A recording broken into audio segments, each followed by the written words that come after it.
자, 이제 22장을 시작하도록 하겠습니다. 잠깐 더 설명을 드리자면 아브라함이 22장 1절에서 시작하자마자 하나님이 아브라함을 시험했다 그렇게 말하고 있죠. 그런데 이게 아브라함 입장에서는 뭐예요? 시험이 아니에요. 아브라함은 모르니까. 아브라함에게는 뭐냐면 시련이에요. 하나님의 시험이 아브라함에게는 시련입니다. 그러나 그 어떤 시련이라도 하나님이 이길 수 있게 하시고 해결할 방법을 만들어 놓죠. 고린도전서의 말씀처럼. 그러니까 오늘 우리에게도 내게 다가오는 시련들은 다 하나님 입장에서는 시험인 거예요. 우리 하나님과 함께 있으면 능히 이길 만한 그 시험을 통해서 우리를 강하게 하려고 하는 그 하나님의 선하신 뜻이 함께 있는 시험이라고 하는 거죠. 자, 그래서 하나님의 시험이 우리에게 아브라함에게는 시련이었지만 결국 하나님이 계획하신 대로 그 시험의 결과가 나왔구나라고 하는 것을 배우면 좋겠습니다. 자, 2절에 보면 내 아들, 내 사랑하는 독자 이삭. 하나님이 아주 자세히도 설명해 주시죠. 네 아들, 독자니까 뭐예요? 네 하나뿐인 아들, 이삭, 너의 웃음. 네 아들, 너의 하나뿐인 아들, 너의 웃음, 그놈 나한테 바쳐라. 그렇게 말씀하시는 거죠. 자, 그럼에도 불구하고 아브라함이 아침 일찍 일어났어요. 마치 이스마엘을 사막에 버릴 때처럼 아침 일찍 똑같이 일어나서 짐 꾸려서 얼른 떠나죠. 자, 읽어드리겠습니다. 그 일 후에 하나님이 아브라함을 시험하시려고 그를 부르시되 아브라함아 하시니 그가 이르되 내가 여기 있나이다. 여호와께서 이르시되 내 아들 내 사랑하는 독자 이삭을 데리고 모리아 땅으로 가서 내가 네게 일러준 산 거기서 그를 번제로 드리라. 자, 우리는 이삭을 바친 산을 모리아 산이라고 불러요. 근데 성경이 모리아 산이라고 말하지 않고 그냥 모리아 땅에 있는 산인 거죠. 자, 그런데 유대인들은 이 모리아 산을 예루살렘 산이라고 믿습니다.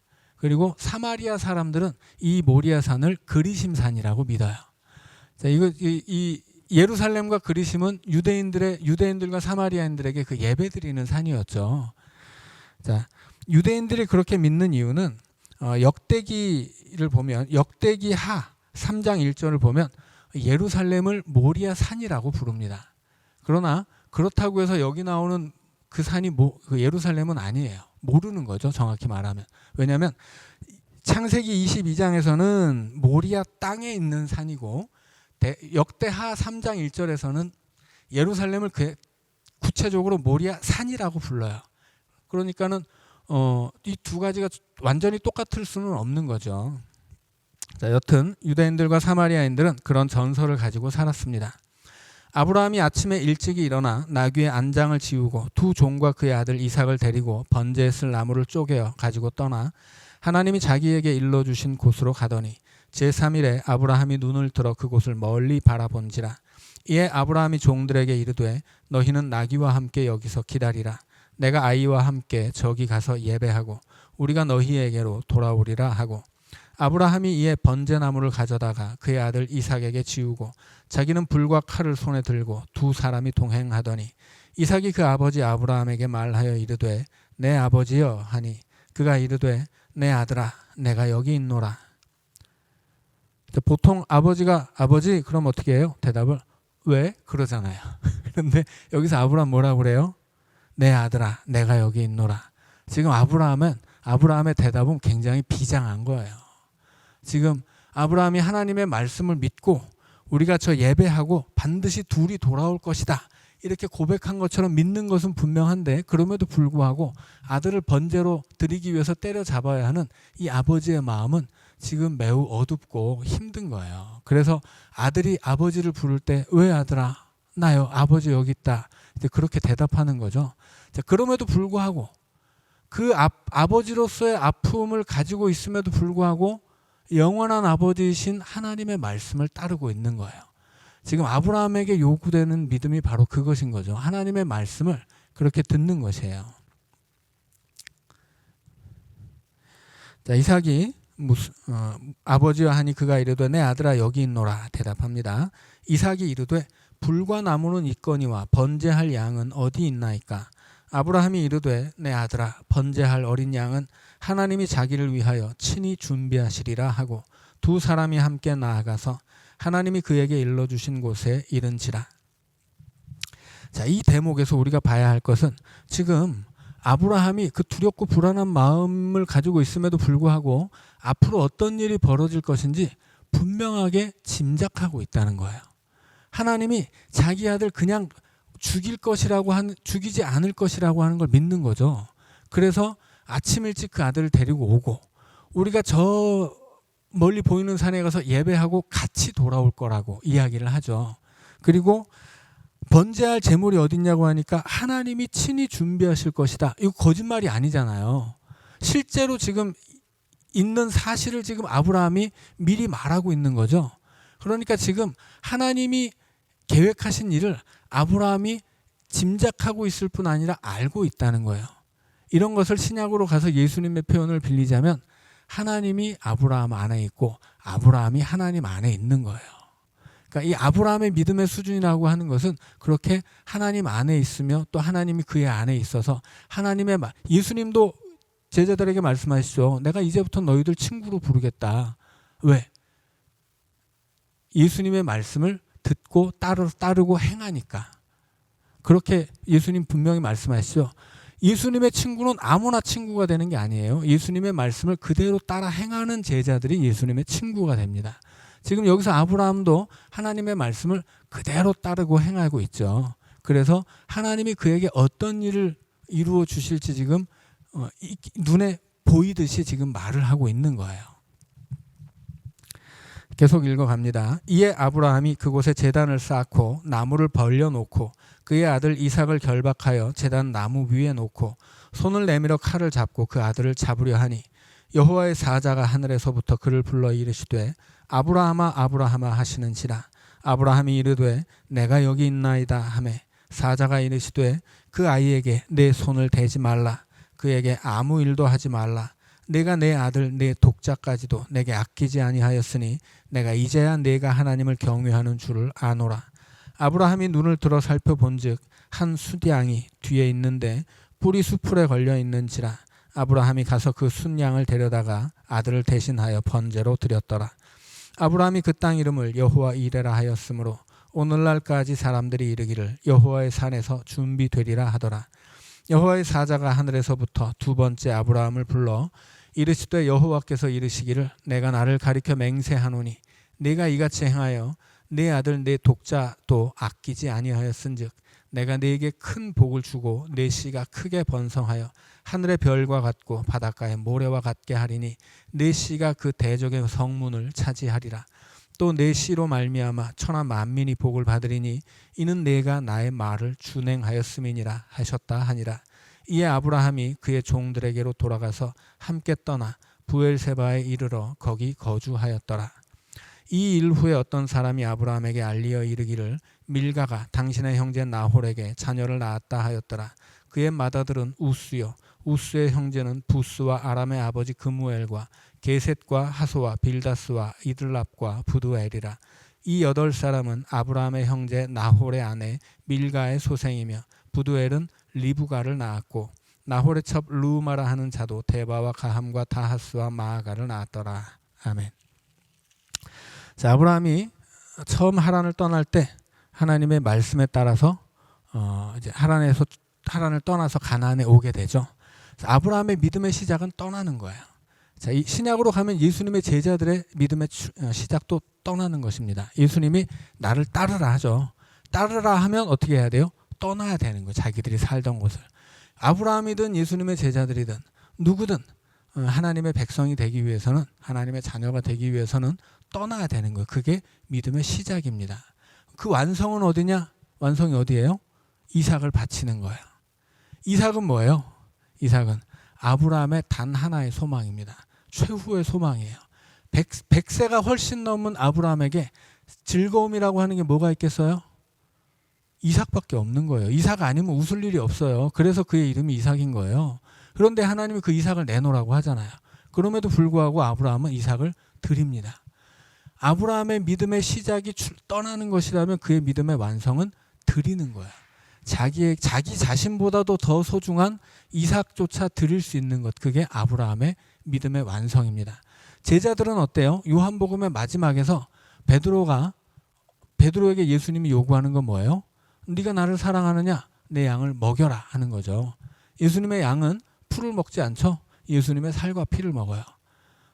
예수님의 양 떼는 목자의 생명을 먹는다고 하는 거예요. 결국은 베드로도 생명을 내놓아야 하죠. 그래서 네가 젊어서는 네 마음대로 다녔지만 나이 들어서 늙어서는 남이 너를 띠띠우고 네가 원치 않는 곳으로 데려가리라 말씀하시고, 요한복음이 친절하게도 그것은 베드로가 주를 위해 어떻게 죽을 것인지를 설명하신 것이다 이렇게 얘기를 해주죠. 해석까지 해줘요. 왜냐하면 그게 제자들의 최후의 완성된 모습이기 때문입니다. 결국 제자들이 예수님을 처음에 따라 나섰던 이유는 뭐예요? 예수님 따라 나서면 좋은 것, 세상에서 아주 높은 사람 되리라고 소망을 했죠. 근데 그건 누구를 위한 거예요? 자기를 위한 거예요. 자기를 위해서 예수님 따라 나섰는데 결국은 그 자기 자신을 예수님을 위해서 바치는 사람이 되죠. 그게 제자들의 믿음의 완성입니다. 똑같아요. 아브라함이든 제자들이든 성경 안에서 믿음이라고 하는 것은 기존에 하나님을 모르던 때의 나를 떠나는 거예요. 그럼 이제 그 이전의 나는 옛 사람이 되는 거죠. 내가 살던 곳은 옛 동네가 되는 것이고 다 옛날 것이 되는 거예요. 새로운 삶을 향해 떠나는 것, 그것이 믿음의 출발이고 시작이고, 그 완성은 나의 모든 것을 하나님께 드려서 하나님의 것이 되게 하는 것. 그것은 우리가 하나님을 위해서 희생하는 게 아니죠. 그 수준이 되면 내 것을 하나님께 다 드릴 뿐만이 아니라 하나님의 것을 다 내가 갖는 거예요. 하나님과 내가 유무상통하게 되는 것입니다. 그래서 하나님의 것을 받기만 하는 게 아니라, 은혜를 받기만 하는 게 아니라 하나님께 나를 드려서 하나님의 모든 것을 내가 받고 또 나의 모든 것은 하나님께 드릴 수 있는 그 믿음의 수준이 믿음의 완성인 거예요. 그걸 지금 아브라함을 통해서 보여주고 있는 것입니다. 자, 그래서 하나님이 아브라함을 시험하시는데 뭘 확인하고 싶은 거냐면 12절의 말씀처럼 하나님을 경외하는 것. 이 하나님을 경외한다는 게 어떤 것인지 18절로 가면 이렇게 얘기해요. 내가 나의 말을 준행하였음이니라. 준행이라는 말은 히브리어로는 샤마라는 것인데 우리가 비슷한 말을 쉐마라는 히브리어가 있죠. 쉐마, 들으라 이스라엘아, 쉐마 이스라엘, 이 얘기를 많이 들어보셨을 거예요. 쉐마라는 것은 듣는다라고 하는 거예요. 근데 준행한다는 게 듣는 거예요. 그러니까 그냥 단순히 듣고 끝나는 게 아니라 듣는다는 것은 들은 대로 행한다는 뜻이에요. 그래서 하나님의 백성들에게 가장 중요한 신앙의 덕목은 하나님의 말씀을 듣고 들은 대로 행하는 거예요. 자, 그런데 19절에 보면 아브라함이 어디로 가서 거주합니까? 부엘세바로 가서 거주해요. 그런데 23장으로 가면 사라가 죽는데, 사라는 어디서 죽었어요? 가나안 땅 헤브론이에요. 아브라함의 말년에 지금 아브라함과 사라는 별거하고 있었다는 거예요. 따로 살고 있었어요. 아브라함이 아들 데리고 가서, 지금 사라에게는 이스마엘은 버려도 좋은 아들인데 그 버려도 좋은 이스마엘이 자기 금쪽 같은 아들 괴롭히니까 어떻게 했어요? 저놈 쫓아내라고. 그렇게 해서 쫓아내잖아요. 그렇게 귀한 아들인데 지금 아브라함이 냉큼 데려다 잡아 죽인다고 데려갔으니까 지금 이 사라하고 관계가 좋지 않은 거예요.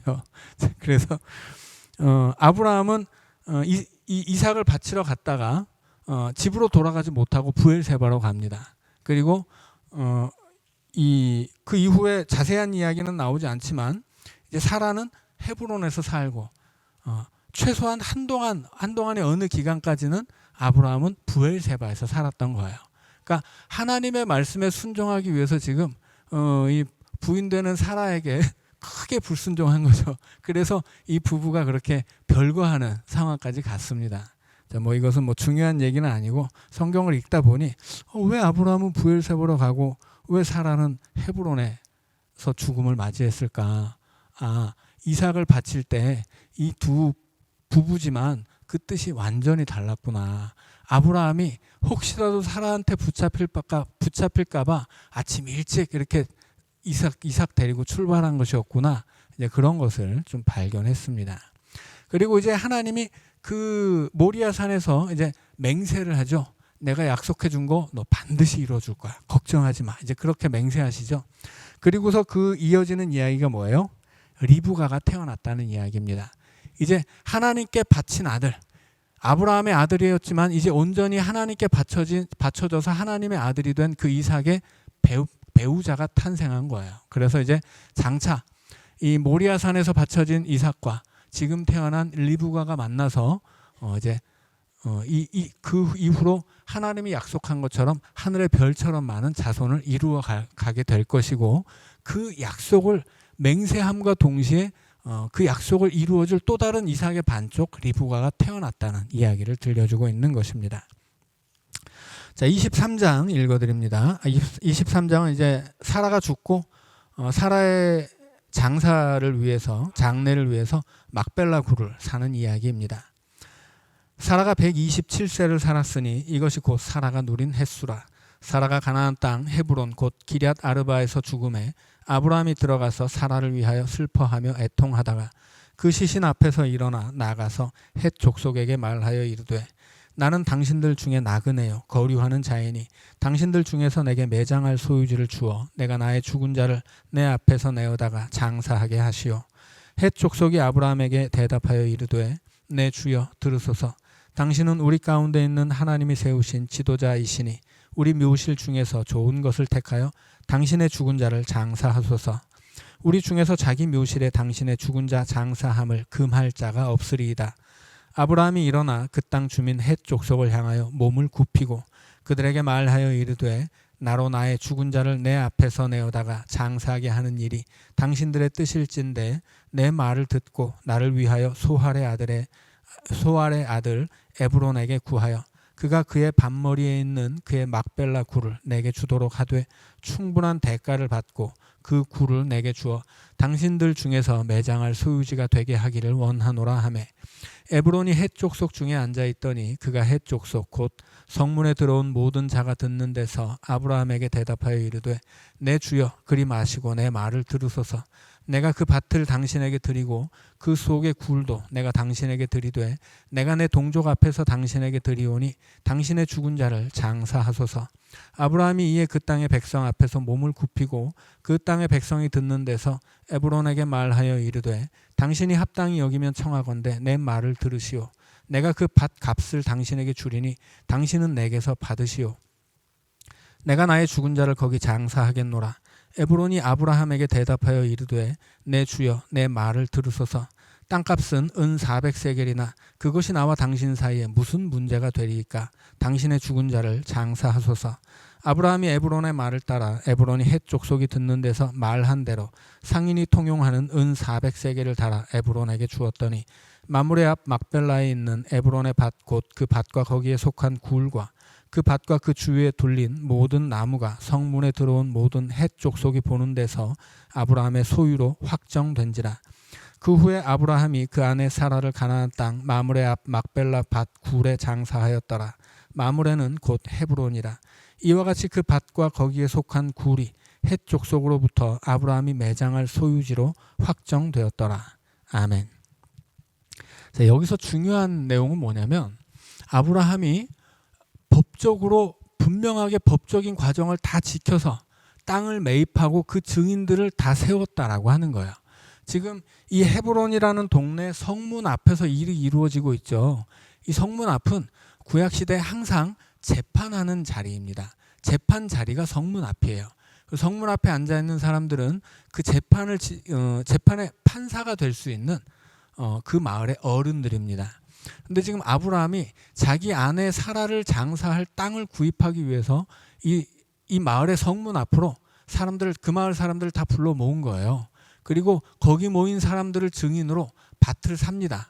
그런데 그 밭의 주인은 아브라함에게 뭐라고 말하냐면 당신과 나 사이에 이까지 밭이 뭐 얼마나 대수이겠습니까? 그냥 가져가세요 이렇게 얘기해요. 그런데 아브라함이 그 말 듣지 않아요. 안 돼. 난 그냥은 받을 수는 없어. 난 돈 주고 살 거야. 그리고 너희들이 증인이 돼야 돼. 그리고 이 법적인 그 구매를 위한 법적인 모든 관계를 다 지키고 그리고 증인까지 세워서 이 밭을 구입해요. 똑같은 이야기가 어디에 나오냐면 예레미야에 나와요. 예레미야 31장을 보면 30장인가 31장인데 아마 31장일 거예요. 예레미야가 옥에 갇히는데 하나님이 말씀을 주세요. 야, 내일 네 사촌 동생 하나냐가 올 텐데 걔가 너한테 밭을 사라고 올 거야. 네 고향 땅 아나돗에 밭을 사라고 올 것인데 그 밭을 사라. 그렇게 이야기해요. 지금 그 예레미야가 감옥에 갇혀 있는데 예루살렘 성의 감옥에 갇혀 있고 예루살렘 성은 바벨론의 군대가 완전히 포위하고 있었습니다. 며칠 내로 예루살렘 성은 함락될 거예요. 그러면 밭을 사면 무슨 소용이 있어요? 소용없어요. 밭을 사면 그냥 돈만 날리는 겁니다. 그때 돈이야 또 전혀 중요하지도 않은 시기죠. 나라가 망하게 생겼는데 돈 몇 푼 있는 게 무슨 소용이 있겠어요. 더군다나 감옥에 갇혀 있고 지금 이 원칙대로 딱 하려고 했으면 적들이 쳐들어오면 감옥에 있는 중죄인들을 먼저 죽입니다. 적들이 살려줄까 봐. 심지어 예레미야가 투옥된 이유는 유언비어 유포죄였어요. 바벨론에게 멸망할 것이라고 우리 항복해야 된다고 얘기하니까 그 얘기를 들은 사람들이 막 분노에 차가지고 이런 매국노 자식이 다 있어 막 이러면서 예레미야를 잡아다가 가뒀거든요. 예레미야 자신의 운명도 알 수가 없거니와 나라가 망할 것이 분명해요. 하나님이 그것을 예레미야에게 알게 하셨습니다. 그럼에도 불구하고 예레미야가 고향 땅에 밭을 사요. 그리고 그 밭을 살 때 증인들을 부릅니다. 증인될 사람들을 불러서 계약을 그대로 이행을 해요. 계약서를 쓰고 증인들을 세워서 확인시켜주고 그것을 항아리에 넣어서 그대로 임봉을 해가지고 땅에 묻습니다. 이것은 어떻게 보면 전혀 쓸데없는 얘기예요. 지금 나라가 망하면 이것도 저것도 다 소용없는 것인데 그럼에도 불구하고 예레미야는 그 모든 것을 법대로 해요. 그래서 법대로 하고 자기 돈을 지불해서 고향 땅에 밭을 사요. 그러나 그가 산 것은 고향의 밭이 아니라 소망이에요. 하나님이 사라고 한 그 고향의 땅에서 자기 후손들이 그 땅 돌아와서 이 나라가 그렇게 회복되고 자기 후손들은 그 땅을 다시 경작할 거거든요. 예레미야는 그 소망을 돈 주고 산 거예요. 그리고 그 소망을 확정짓기 위해서 그 증인들도 세우고 그 법대로 그것을 구매를 하는 것입니다. 여기서 아브라함도 마찬가지예요. 이 막벨라굴은 단순히 무덤 하나로 그치는 게 아니거든요. 창세기가 끝나는 곳에서 요셉이 뭐라고 유언을 남겨요? 후손들에게 야 우리가 애굽에 가게 되는데 이제 애굽으로 다 왔죠. 우리가 지금 애굽에 살고 있는데 언제가 되었든 우리의 일가의 친척들 우리 모두가 고향으로 돌아가는 날이 올 텐데 그때에는 반드시 내 뼈를 가지고 가라. 내 뼈를 가지고 가서 우리 조상 아브라함이 묻힌 그 막벨라 굴에 내 뼈를 묻어다오. 그렇게 유언을 남기거든요. 그 유언이 후손들에게 계속 이어지는 거예요. 그리고 실제로 출애굽할 때 그 유언대로 요셉의 뼈를 챙겨서 가져갑니다. 이건 뭐예요? 소망을 남기는 거예요. 단순히 유언을 남기는 게 아니라 소망을 남겨서 그들의 자손이 애굽의 가장 좋은 땅을 차지하고 부자로 살게 되었지만 그럼에도 불구하고 고향으로 돌아가야 한다라고 하는 그 소망을 계속해서 유언을 통해서 자손들에게 깨우쳐 주는 거예요. 결국 그 소망은 이루어집니다. 지금 여기서 아브라함이 이 막벨라 굴을 그냥 주겠다고 하는 굴을 돈 주고 사고 증인을 세우고 지금 법을 지켜서 구매하는 이유가 바로 그것이에요. 지금 아브라함은 자기의 소망을 사는 거예요. 무슨 소망이에요? 하나님이 이 땅을 너에게 주겠다 약속하셨거든요. 지금 아브라함의 손에 들어온 땅은 몇 평 되지도 않아요. 밭대기 하나에 거기 달려있는 굴이에요.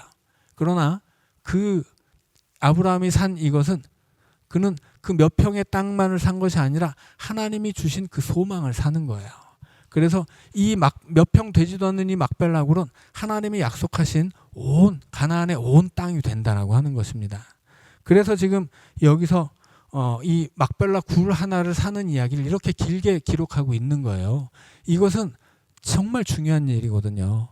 이것은 단순히 무덤 하나를 사는 게 아니라 하나님의 약속을 사는 것이고 그가 품은 소망을 사는 일입니다. 자, 여기까지 하고 마치도록 하겠습니다.